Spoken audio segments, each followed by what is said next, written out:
अब तक की कहानी में जब रिहान को पता चलता है कि प्रेरणा माँ बनने वाली है तो वह बहुत भावुक हो जाता है।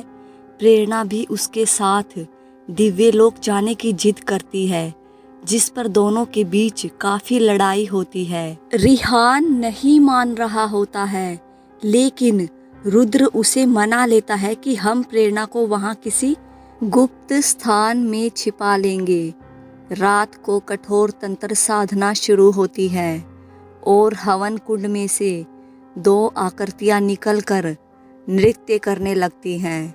उनमें से एक आकृति त्रिशूल लिए पुरुष की होती है, जबकि दूसरी एक स्त्री की। उसके बाद अघोरानंदन प्रेरणा को नग्न होकर यंत्र पर लेटने को कहते हैं, जिससे प्रेरणा डर जाती है और मना करने लगती है। अब कहानी आगे। प्रेरणा डर कर पीछे हटने को होती है, जिसे रिहान कड़ाई से पकड़ लेता है और संभालते हुए कहता है, क्या हुआ तुम्हें?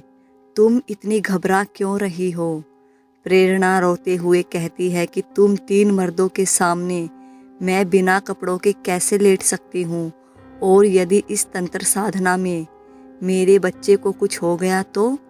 रुद्र प्रेरणा की बात सुनकर उसे प्यार से मनाने लगता है, लेकिन प्रेरणा को रुद्र अब एक सिवाय मतलबी इंसान के और कुछ नजर नहीं आ रहा था। प्रेरणा गुस्से में रुद्र से कुछ बोलने को होती है, लेकिन रिहान उसे चुप करवा देता है और प्रेरणा से 2 मिनट अकेले में बात करने की इजाजत मांगता है।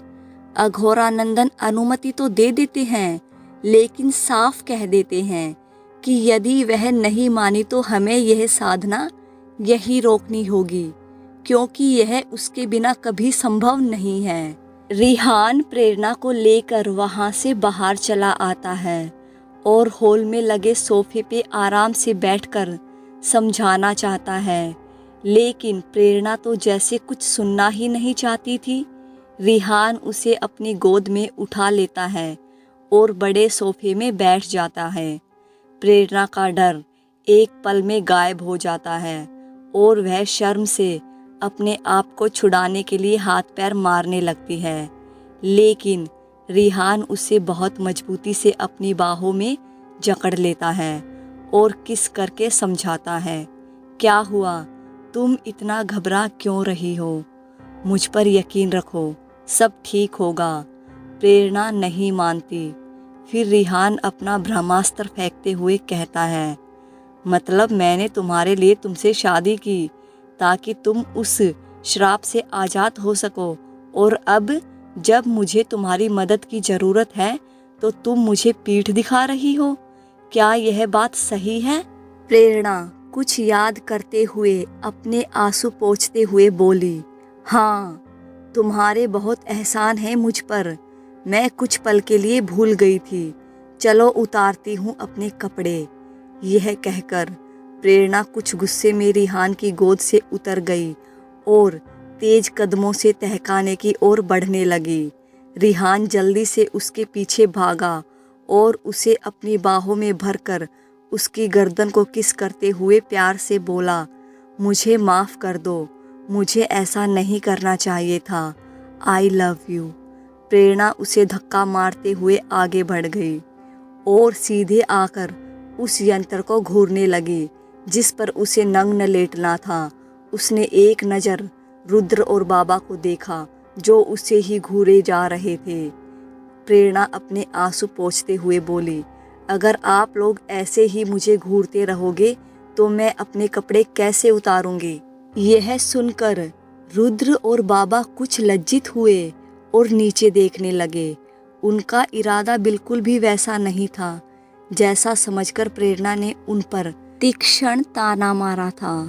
वो अपनी सफाई देकर उसे उकसाना नहीं चाहते थे कि वो फिर से नाराज होकर वहां से चली जाए। उनके नीचे देखते ही प्रेरणा ने अपना अतीत याद किया कि उसके पिता भी कभी उसके साथ ऐसा ही करते थे। डॉक्टर सच्चिदानंद सिन्हा। उसने गुस्से में एक पल में अपनी साड़ी उतार कर फेंकी, जिसे रिहान ने कैच कर लिया और उसके करीब जाकर उसकी मदद करने लगा। प्रेरणा ने अपने सभी कपड़े गहने उतार कर रिहान को दे दिए। अब उसके जिस्म पर एक धागा भी नहीं बचा था। वह 3-3 मर्दों के बीच बिल्कुल अकेली निर्वस्त्र खड़ी थी।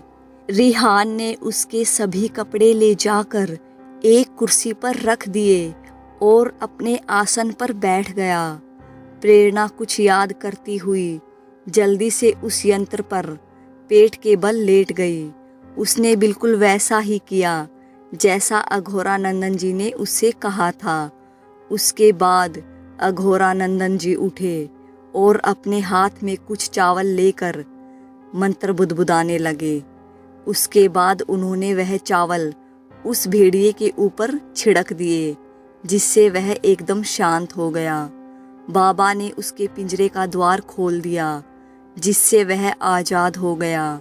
यह देखकर रिहान और रुद्र डरने लगे, पर बाबा ने उन्हें शांत रहने को कहा। वह भेड़िया सीधा प्रेरणा की ओर बढ़े जा रहा था। यह देखकर रिहान एक झटके से उठा, क्योंकि उसे लगा कि वह भेड़िया प्रेरणा को कुछ नुकसान ना पहुंचा दे।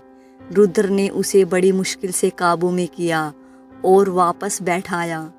वह भेड़िया प्रेरणा के पास आकर उसे घूरने लगा, फिर उसकी चारों ओर परिक्रमा लगाने लगा। यह नज़ारा बेहद डरावना था। उसकी खौफनाक आंखें देखकर ऐसा लग रहा था मानो वह अब प्रेरणा पर झपट पड़ेगा और उसे नोच कर चीर फाड़ कर देगा। वह प्रेरणा के करीब आया और उसकी पीठ पर बनी उस तंत्र साधना के यंत्र के टैटू को चाटने लगा। उसके बाद उसने अपना शीश उस यंत्र के ठीक ऊपर नवा दिया और बिना हिले खड़ा हो गया।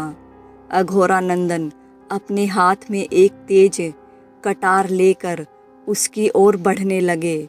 उन्होंने उस भेड़िए को प्यार किया और उसके मस्तक में एक चाकू से कुछ यंत्र उकेरा। उस जानवर ने दर्द में होने के बावजूद एक आवाज नहीं की। अगले ही पल अघोरानंदन ने उस तेज कटार से उसका सर काट कर अलग कर दिया। उसका लाल रक्त प्रेरणा की गोरी नंगी पीठ पर गिरने लगा। खून गिरते ही प्रेरणा हड़बड़ा गई और उठने को हुई, लेकिन अघोरानंदन जी ने उसे ऐसा करने से रोक दिया। उन्होंने उसका खून किसी प्याले में झोंका और प्रेरणा के समूचे बदन में मलने लगा। जब वह प्रेरणा के गुप्तांग पर आकर रुक गया था और बार बार वही मलने लगा था, तो प्रेरणा गुस्से में बोली, बाबा जी अब बस कीजिए। उसके ऐसा कहते ही अघोरानंदन जी जैसे होश में आ गए। प्रेरणा की गोरी नंगी जिस्म देखकर उनका भी मन वासना से भरने लगा था। उन्होंने हड़बड़ाते हुए शिव शिव शिव कहा और वापस अग्नि जलते हुए कुंड के समीप आकर दंडवत प्रणाम करता हुआ माफ़ी मांगने लगा। उसके बाद वह आराम से बैठ गया और फिर मंत्र बुदबुदाने लगा। वही रिहान ने जब यह सब देखा तो उसकी आंखों से आंसू निकल आए। क्या इसलिए ही उसने प्रेरणा से शादी की थी? उसके ही सामने कोई उसके कपड़े उतार कर उसके गुप्तांग को बुरी नीयत से छू रहा है और वह हाथ पे हाथ धरे देखने के अलावा कुछ नहीं कर सकता। रुद्र उसकी मनोव्यथा समझता था, इसलिए उसे शांत रहने को कहने लगा। वहाँ बाबा जी अपने हाथों में हवन सामग्री लेकर जोर जोर से मंत्रोच्चारण करने लगे। अब वहाँ सभी को कुछ अलग ही तरह की ऊर्जा महसूस होने लगी। फिर वहाँ उस यंत्र में जहाँ प्रेरणा नंगी लेटी थी, उसके आसपास बेहद धुआं उठने लगा और कुछ चमकने लगा। उसकी चमक इतनी तेज थी कि सभी ने अपनी आंखें मूंद ली, लेकिन फिर भी वो उस रोशनी को महसूस कर पा रहे थे। प्रेरणा को अब कुछ बेहद डर लगने लगा और वह उठकर बैठ गई। जिस यंत्र पर वह लेटी थी ठीक उसी के सामने एक भव्य दरवाजा प्रकट हो चुका था। उस दरवाजे का आकार अत्यंत विशाल था, मानो किसी हाथी के लिए बनाया गया हो। उसके किवाड़ सोने से बने थे, जिसमें कई अजीब देवी देवताओं की मूर्तियां बनी हुई थी।